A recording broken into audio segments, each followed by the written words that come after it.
Starting. Okay, we're live. Hi, my name is Brigitte, and I live in Pennsylvania right now. Hi, I'm Sam. I'm from Indianapolis, Indiana. Hi, my name is Chris. I am from Grand Rapids, Michigan. Hi, my name is Heather. I'm from Mechanicsburg, Pennsylvania. And I'm Courtney, and I am from Atlanta, Georgia. And this is our behavior change project.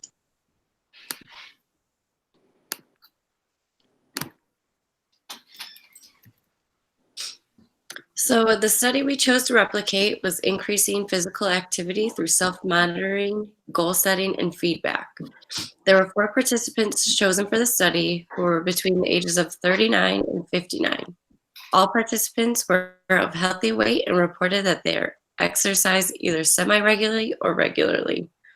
All participants also reported that they were interested in increasing their daily activity level. For this study, an ABAB reversal design was used for each participant.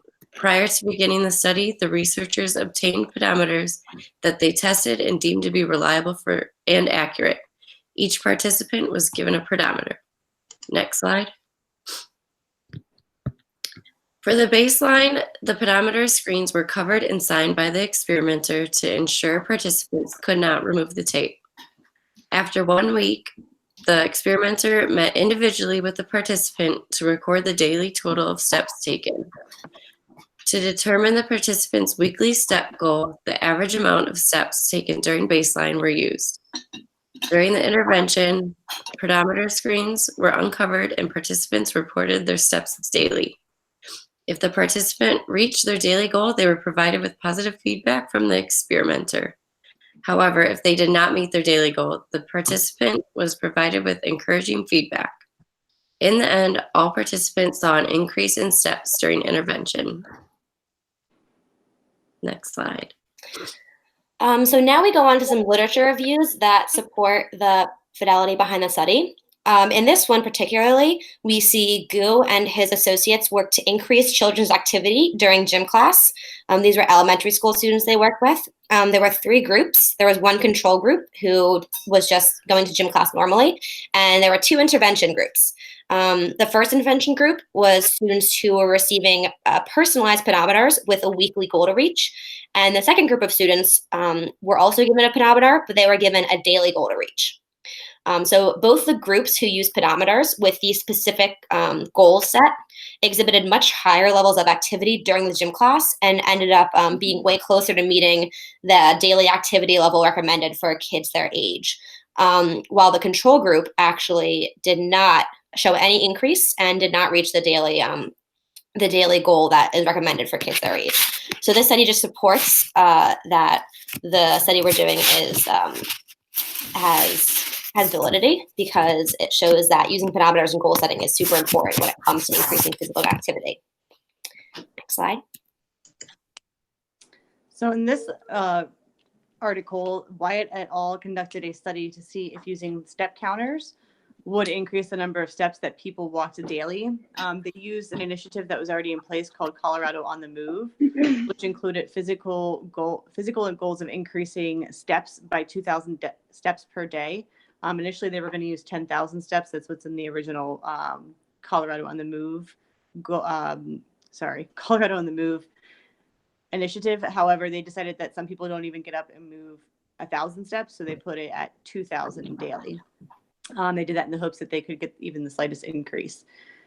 They use an intervention of work in church sites to give starter kits, which had the Colorado on the Move program, how to get the counters, fun ways to increase steps, and ideas for incentives, and then how to record the data on a daily basis.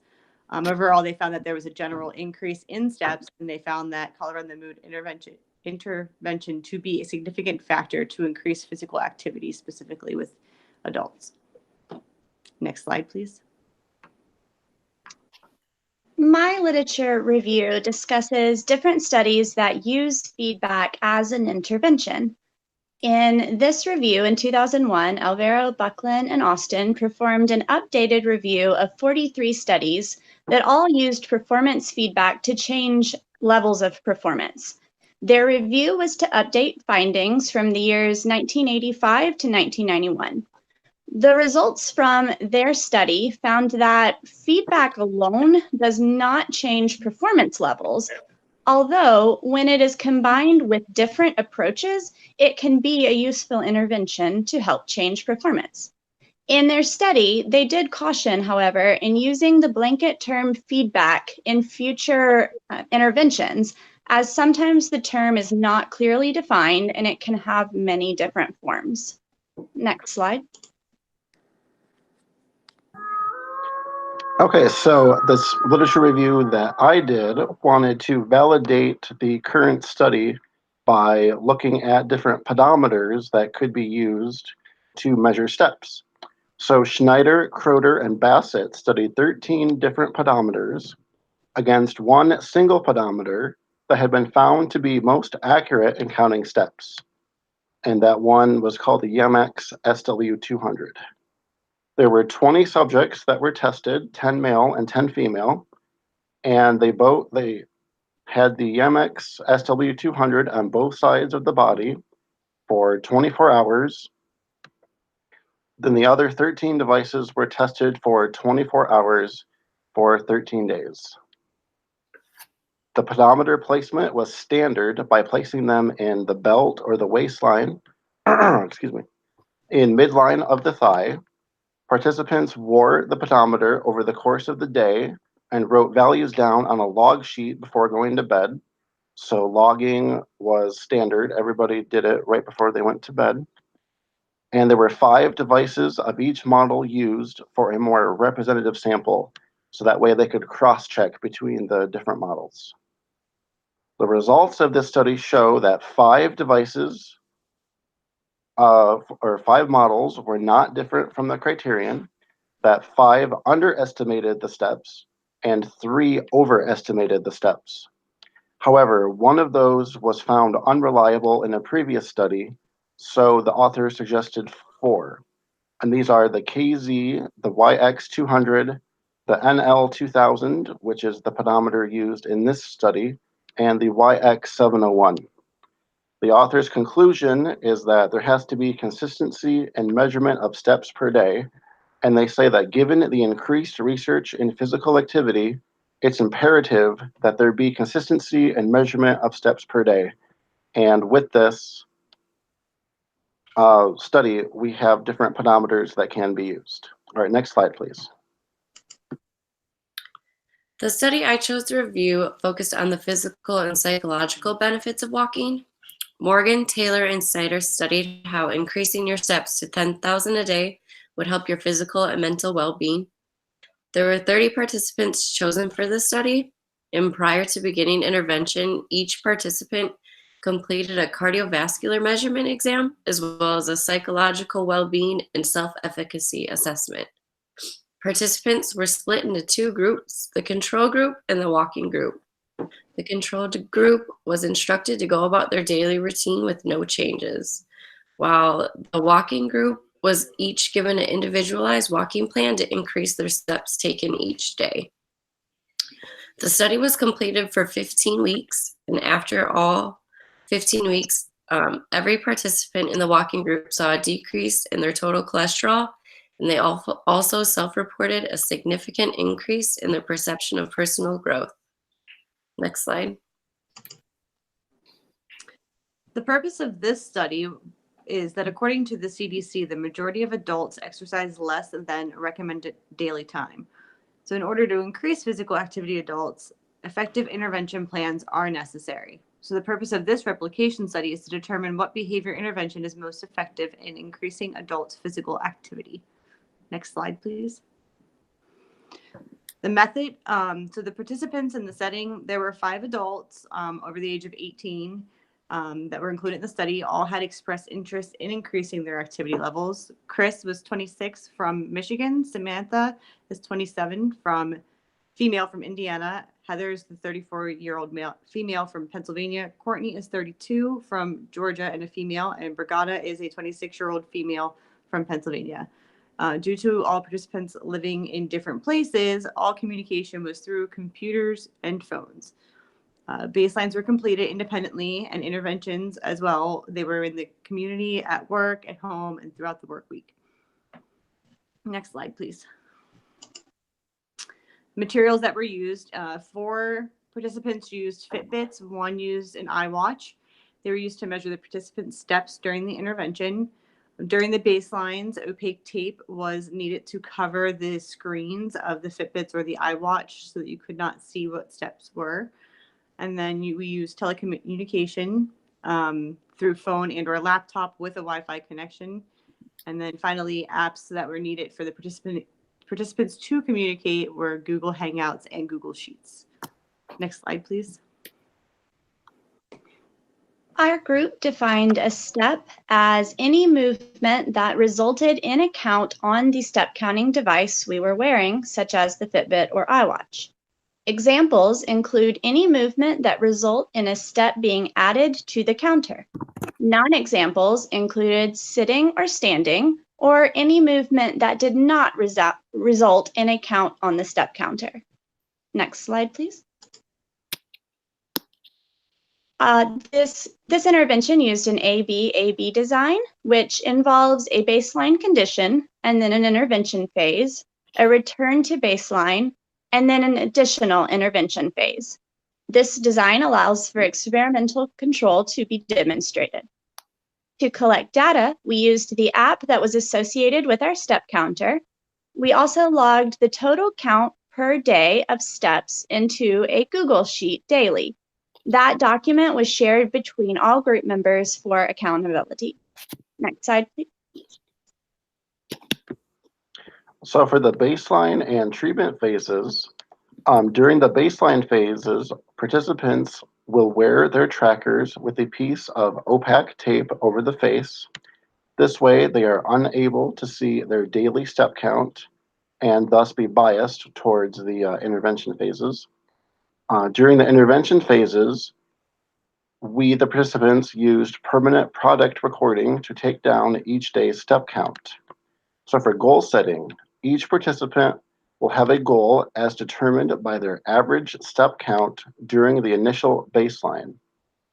We were allowed to check our step counts at any point during the day. Then feedback. Each day of intervention, participants will send a picture of their step counts to a partner within a private message through Google Hangouts. The group member will provide encouraging verbal feedback to do better if the participant did not meet their daily goal. If they did reach the goal, then verbal praise was given. Next slide, please. Okay, so here we talk about the inter-observer agreement, the IOA data that was taken. So we actually measured in 2 ways. We measured the agreement on the devices as well as agreement for the actual steps and the participant, what the participants said they were doing. So the first way we did it was we individually tested each of our step counters because every person in the study had a different device they were using. It was their own personal device. We wanted to make sure the devices were accurate in counting steps. So what this included was it included every person counting 100 steps in their head while having their step counter at 0, and double checking back after they counted 100 steps to see if the devices actually measured 100 steps accurately. So what everyone did was they did this 3 times, measured 100 steps, 100 steps, 100 steps, and then they recorded the actual amount that the device measured in the Excel doc. And we were able to calculate the accuracy of the devices throughout the study. So we did this 2 separate times, did the 3 trial system to see how accurate the devices were. And during both, the accuracy of the devices was between 90 and 100% agreement. So all of our devices, even though there was a little bit of a discord with some of them, were pretty accurate in making sure that our daily step counts were true. Next, we look at the IOA for the treatment that was being done. So we collected it for 25% of the sessions. And what that looked like is every single day, we actually would send a screenshot of the app with the amount of steps we took for the day, with the date and the time and all that stuff. We'd send it to somebody for the feedback. However, on top of the feedback, we actually also collected our IOA data that way. So we would go and check to see that the picture they sent us with a date and all that matched up with the number of steps the participant was entering into the Excel doc that we all shared. So that was there's 100% agreement with that. No one tried to fudge the amount of steps. So that was the second way we took our IOA data. Next slide. Now we look at treatment integrity. So to measure our treatment's fidelity, we made a checklist that was routinely checked to make sure that the implementation was being done correctly. Even though the list was very extensive, among items on our checklist, we had to check that we sent pictures daily during the intervention phase in order to get feedback.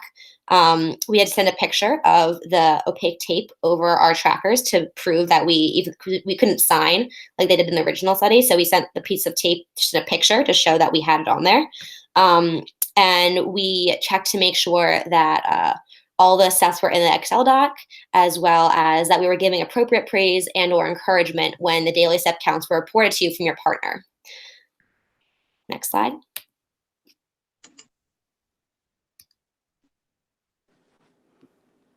So this is the graph from my portion of the study. After our first baseline, my average was 16,700 steps.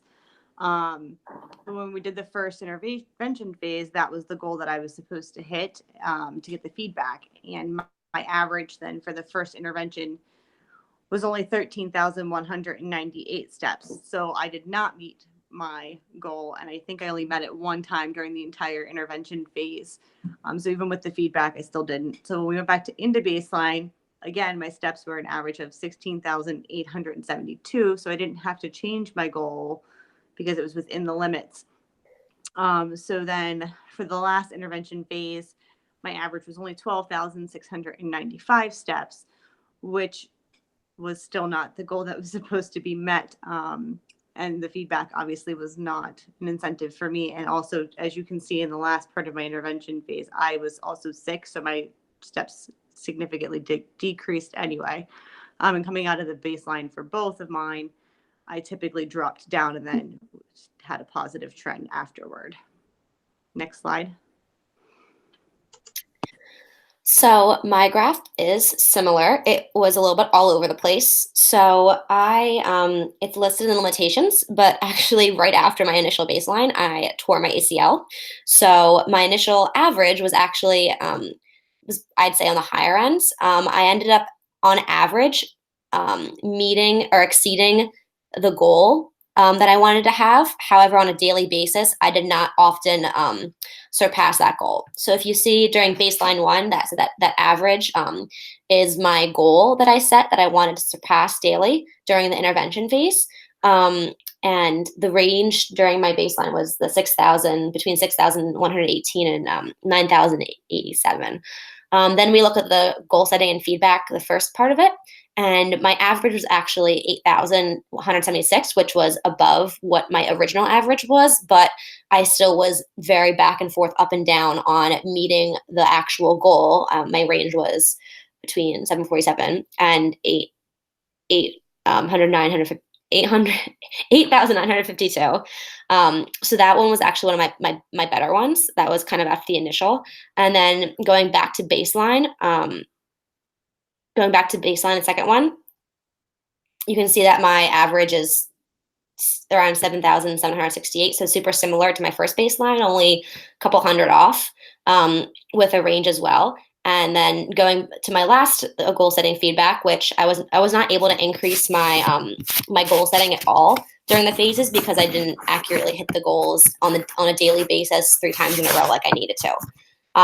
So my last one, the average was 7,845, which was higher than the initial average, but on a daily basis, I ranged from 1,902 steps to 11,000. So that was a very big range in the last one of jumping between spending one day where I wasn't walking at all and then jumping to a day where I tried to squeeze all of my extra ones in.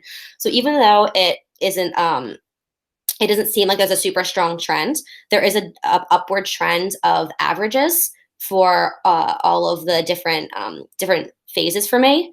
And the highest the highest step count I did reach was in my last implementation phase. So even though it wasn't a super strong trend or didn't seem like feedback had a very strong effect, I did have a slight effect there. And those are my results. Next slide. And this is my graph from my intervention. At the initial baseline, my goal was set to be 7,737 steps per day. During the first intervention phase, I only reached this goal during the last 2 days. During the next baseline, my step average was actually higher than the previous baseline, which was 8,596 steps daily. But due to our protocol, which required us to meet or exceed our first baseline average for 3 days in a row, I was not able to change my goal for the second intervention. During the last intervention phase, I met or exceeded my step goal for the last 4 days, which is where I stopped my intervention. My average for the last intervention phase was 7,617 steps a day. My overall average was higher in the initial baseline than in the last intervention phase. And this kind of indicates that while this intervention may have helped increase some of my daily step counts, it was not overall successful in increasing my daily step average. Next slide. Okay, so this is my graph. So after the initial baseline, we can see that my goal was set to 9,784 steps per day because that is what I averaged. You can see that I ranged from 8,015 to 12,526. During the first intervention phase, I only reached that goal on the last 2 days. This was due in part to weather and other factors that were outside of my control. During the next baseline, my average steps was higher than the initial baseline at 13,026 steps. But due to protocol, I was not able to change my goal for the second phase of the intervention because I had not reached it during the first intervention. And we can see that my ranges were for the first intervention, 3,839 to 18,877, and baseline 2 averaged from 7,223 to 18,829.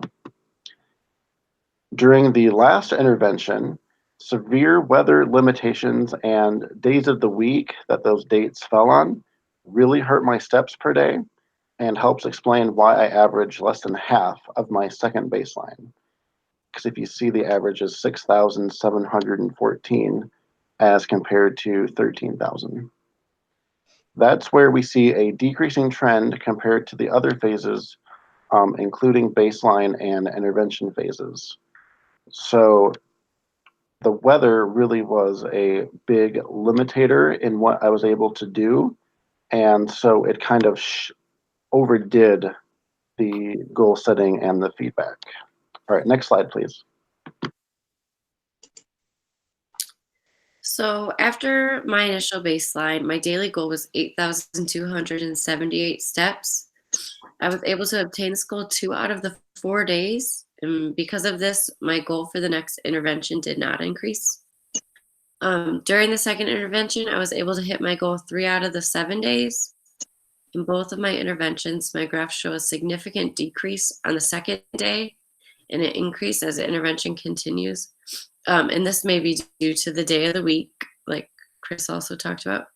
There was no steady trend found in my results. Therefore, intervention was not successful in increasing my daily steps. Next slide. There were a number of limitations, as many of our members have already spoken up, that came up during our study. Some of these limitations were personal, and some of them were based on the nature of the study that we chose.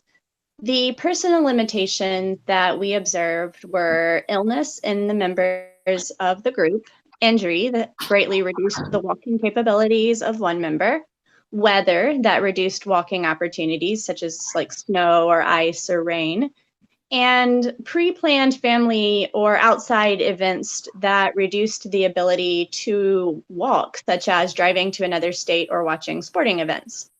These directly affected each member in different ways, but overall lowered daily walking totals regardless of the goal or the feedback given.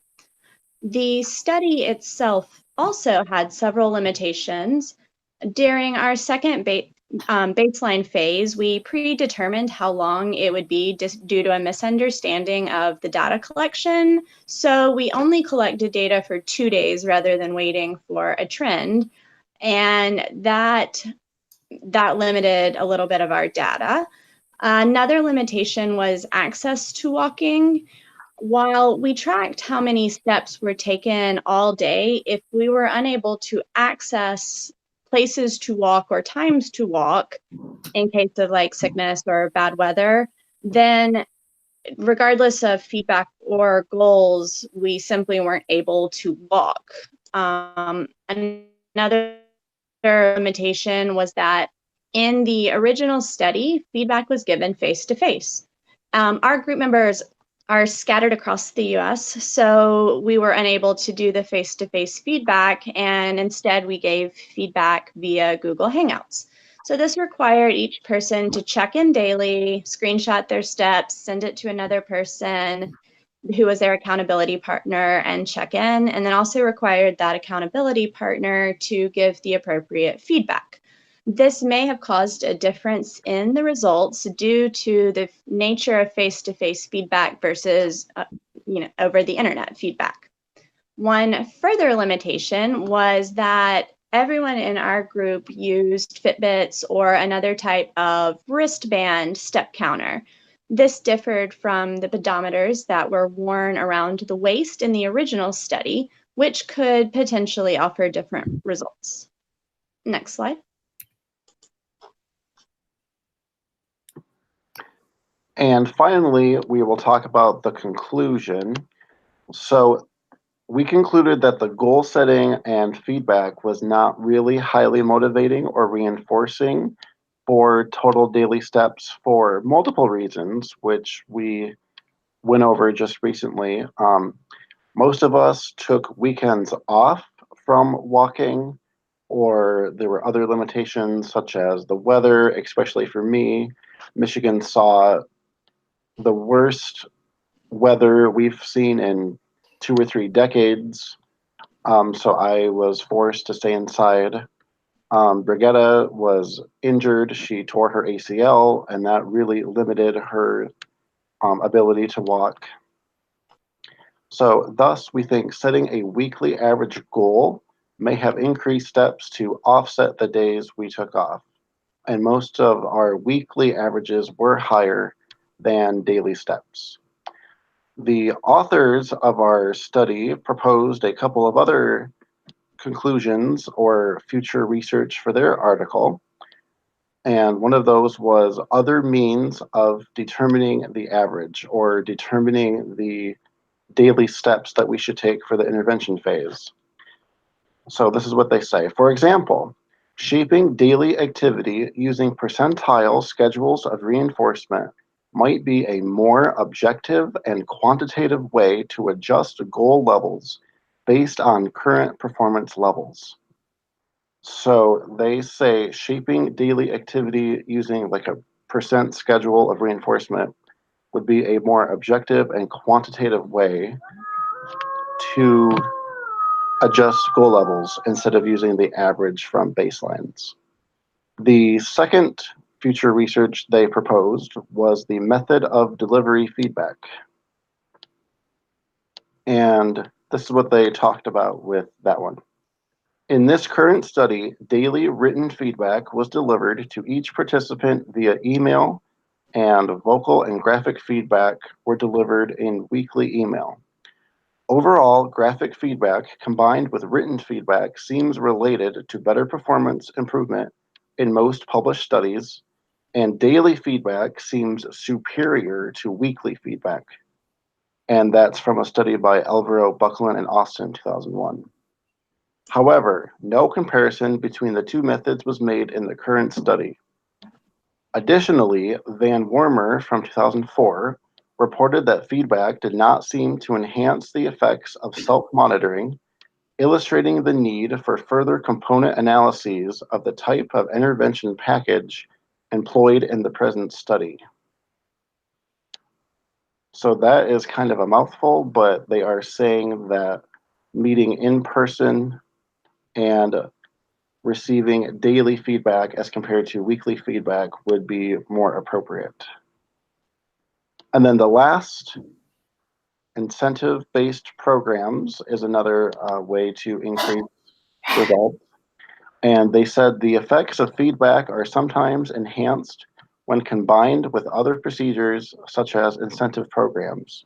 So instead of simply receiving verbal praise for meeting our daily steps, we should be incentivized with perhaps money or a movie ticket, some tangible item that we could then use if we met our daily goal. All right, I believe that is the last slide. Okay. So, can everyone, okay, I can't see everybody else. So that's going to conclude our presentation. Our professor was not able to make it tonight, but I do have one question if my group members might answer that. We obviously had no money to do the study, so we used what we had. If you guys were given for the study, if you were giving like $5,000, like what could you have added to the study to make it better? That's a really good question. Personally, I would have been motivated by a trip to Hawaii, per se, to get out of this really cold, snowy winter that we experience here in Michigan.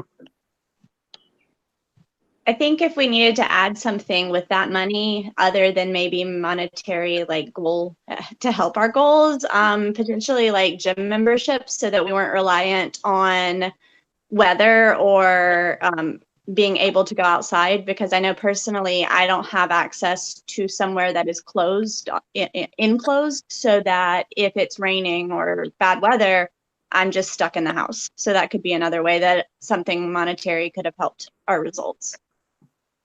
I agree with Courtney, as well as maybe some type of tangible reward. I know for verbal feedback is not effective. Mm-hmm. And I think that money could have been used to buy, I know we mentioned the fitness, we all had different fitness trackers. Like I would have bought us all the same exact fitness tracker and we all would have worn it in the same place. So yeah, I think that's it for us. That concludes our presentation. Hope you guys enjoy it.